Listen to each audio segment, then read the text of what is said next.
Iron man versus Batman का मामला बहुत कंट्रोवर्शियल होता जा रहा है। सोशल मीडिया पोस्ट के कमेंट सेक्शन में दोनों के फैंस एक अलग ही माहौल क्रिएट कर रहे हैं। कोई कहता है आयरन मैन ज्यादा पावरफुल है और कोई बोलता है कि बैटमैन के जीनियस इंटेलिजेंस के सामने आयरन मैन घुटने टेक देगा। आयरन मैन फैंस का मानना है कि जब iron man one of the strongest being Thanos का ब्लड निकाल सकता है तो बैटमैन जैसा एक नॉर्मल इंसान आखिर क्या उखाड़ सकता है। वहीं बैटमैन के फैंस लॉजिक देते हैं कि जब बैटमैन ने प्रेप टाइम का यूज करके सुपरमैन जैसे स्ट्रॉन्गेस्ट सुपर हीरो को डिफीट कर दिया तो आयरन मैन क्या चीज है। तो इन्हीं बातों को मद्देनजर रखते हुए मैंने सोचा कि क्यों ना इन दोनों को एनालाइज करके देखा जाए कि अगर इन फ्यूचर इन दोनों की फाइट होती है तो किसके जीतने के चांसेस ज्यादा हैं। वैसे तो इन दोनों में थोड़ी बहुत सिमिलैरिटीज नजर आती हैं, जैसे कि दोनों के पास ही गजब की एडवांस टेक्नोलॉजी है, हाई इंटेलिजेंस और साथ ही साथ पैसों का समंदर। लेकिन इनकी पावर्स एंड एबिलिटीज एक दूसरे से बहुत डिफरेंट हैं। बैटमैन का पूरा आउटफिट बुलेट प्रूफ है, हाइट से जंप करके ग्लाइड कर सकता है, ग्रेपल गन के यूज से इंस्टेंटली लोकेशन चेंज कर सकता है, बैटमैन ब्लेड के परफेक्ट एम से दूर से ही अटैक कर सकता है, एक जबरदस्त मार्शल आर्टिस्ट होने की वजह से हैंड टू हैंड कॉम्बैट में यूं समझो पीएचडी कर रखी है। इसने अपने लिमिट को इतना ज्यादा पुश किया है कि ये बंदा ऑलमोस्ट 1134 किलोग्राम यानी ऑलमोस्ट 1.25 टन से भी ज्यादा का ये लेग प्रेस कर सकता है। तो तुम इसी बात से अंदाजा लगा सकते हो कि ये बंदा फिजिकली कितना स्ट्रॉन्ग है। हाँ, कमी बस इतनी है कि बेचारा उड़ नहीं सकता। बात करें आयरन मैन की तो ना तो इसे मार्शल आर्ट्स आते हैं, ना तो इसके पास बैट मोबाइल की तरह वेपनाइज्ड कोई व्हीकल है और ना ही ये गन्स का इस्तेमाल करता है। लेकिन इसका आयरन सूट इतना ज्यादा कैपेबल है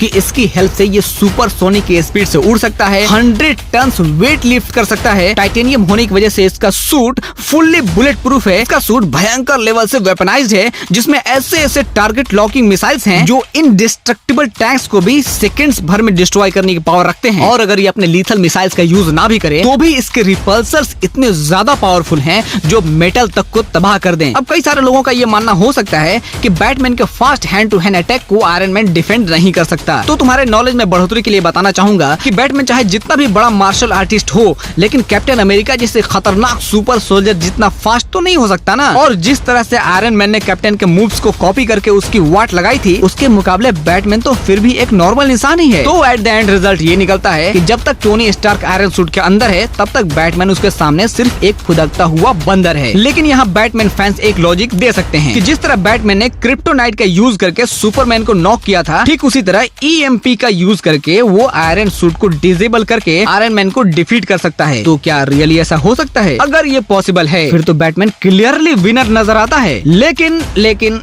जब हम कॉमिक बुक की गहराइयों में नजर डालते हैं तो हमें पता चलता है कि अगर आयरन मैन पे EMP अटैक होता भी है तो इफेक्ट सिर्फ 6 सेकंड तक ही रहता है। 6 सेकंड में आयरन सूट दोबारा नॉर्मल हो जाता है और उसके बाद ओपोनेंट्स का क्या होता है ये तो बस छोड़ ही दो। आयरन मैन पे इलेक्ट्रोमैग्नेटिक एनर्जी अटैक का क्या इफेक्ट होता है इसका एग्जांपल हमें अवेंजर्स मूवी के उस सीन में भी मिल जाता है जब थॉर इरिटेट होकर आयरन मैन पे थंडर स्ट्राइक कर देता है। इस भयंकर इलेक्ट्रोमैग्नेटिक अटैक से आयरन मैन को कोई डैमेज तो नहीं हुआ, इसके अपोजिट सूट का पावर लेवल 400% इंक्रीज हो गया। मैं ये नहीं बोल रहा हूँ कि बैटमैन के EMP अटैक से आयरन सूट का पावर बढ़ जाएगा, बट आई मीन अगर EMP इफेक्ट होगा भी तो सिर्फ 6 सेकंड के लिए। अब ऐसा तो हो नहीं सकता कि उन 6 सेकंड में बैटमैन आयरन सूट को डिस्ट्रॉय कर देगा, क्योंकि आयरन सूट की ड्यूरेबिलिटी बहुत तगड़ी है और अच्छा खासा ब्लास्ट झेलने के बाद भी इसमें रत्ती बराबर भी डैमेज नहीं होता। तो ये था आयरन मैन वर्सेस बैटमैन के टॉपिक पे मेरा एनालाइजेशन, जिसमें ये समझ आता है कि प्रेप टाइम मिलने के बावजूद भी बैटमैन आयरन मैन को डिफीट नहीं कर सकता। लेकिन जरा सोचो, आयरन मैन जैसे एक जीनियस इंसान को बैटमैन को हराने के लिए प्रेप टाइम दे दिया जाए, फिर नजारा कैसा होगा। इसी के साथ आज का ये कंट्रोवर्शियल टॉपिक यही खत्म करूंगा। लेकिन मेरी इस बकवास थ्योरी और लॉजिक के बारे में तुम्हारी क्या राय है मुझे कमेंट करके जरूर बताओ। साथ ही मुझे नेक्स्ट टॉपिक भी सजेस्ट कर सकते हो। बहुत जल्द मिलता हूँ एक नए टॉपिक के साथ। Like and subscribe.